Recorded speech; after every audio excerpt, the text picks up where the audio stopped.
Mention a canal, and most minds will immediately be drawn to thoughts of Venice. Out of all the cities of the world, few were able to capture such a glimpse of the past. From the Rialto Bridge to St. Mark's Square, Venice is home to many iconic landmarks and buildings.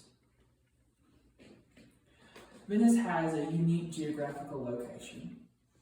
The city is situated in a lagoon in the northern end of the Adriatic Sea, off the coast of northeastern Italy. Venice is built upon more than 100 different islands connected by bridges. The city of Venice has an interesting way of traversal. Nearly bereft of roads, only a network of well over 100 beautiful canals can lead you throughout the city. Automobiles are banned in virtually all of Venice, so citizens and tourists alike must travel by either foot or by boat. Today, I hope to share with you some knowledge of this unique waterbound city's history, government, and wealth. Venice has a long, rich history that spans over a millennium. The city of Venice, or Venezia, was established nearly 1,500 years ago. In the centuries following its foundation, Venice grew as a commercial hub with wealthy merchant families. The Venetians accepted special trading abilities for Byzantine sovereignty at the turn of the millennium, granting them great prosperity and protection.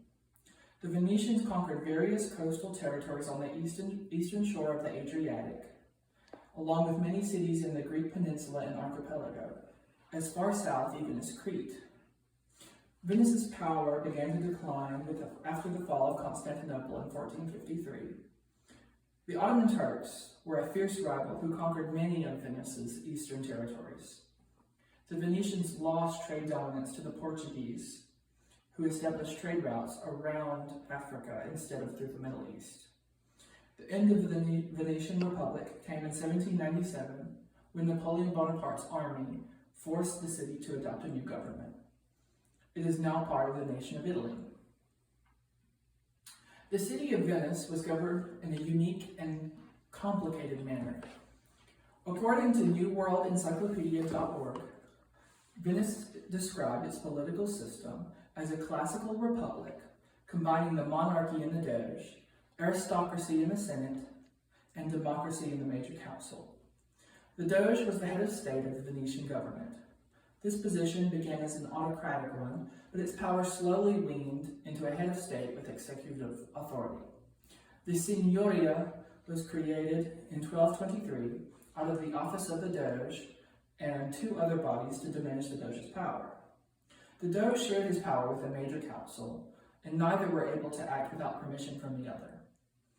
With the creation of the Consiglio dei Pregati, the Venetian Senate, in 1229, the Doge lost almost all of his power. The Major Council was the democratic body of Venice. 480 members of various affluent Venetian families made up the Major Council. It was the main body of Venetian government, and it elected the Doge and the Council of Ten. The Council of Ten was founded in 1310 and held great power.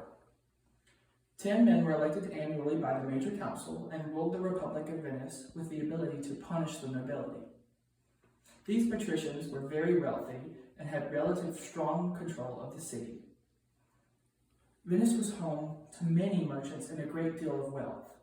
Venice was by far the wealthiest of the great Italian republics. Venice's main rival was the city of Genoa on the northwestern coast of Italy. The Venetians traded across the Mediterranean, both with Christian and Muslim nations. Even if the Catholic Church sanctioned trade with the Islamic world, the Venetians would find a way by trading through third parties. Cultural exchange with the Muslims is apparent, as Venice has several Arabic architectural motifs throughout many of its buildings. Venice's prosperity is partly due to its monopoly over the spices in Europe. These spices came through the Arab trade routes, which were vital to the success of the Venetian economy. The decline of the Venetian Empire also spelled decline for its economy. The dwindling of the spice trade was one of the main factors in this, amongst many other issues. Although it is a far cry from the glorious empire of the past, the modern city of Venice can still transport you to a long time ago. Venice's lasting legacy as La Serenissima, the city most serene, is very present to this day. It is no longer a great power, yet it is a clear view of our beautiful past.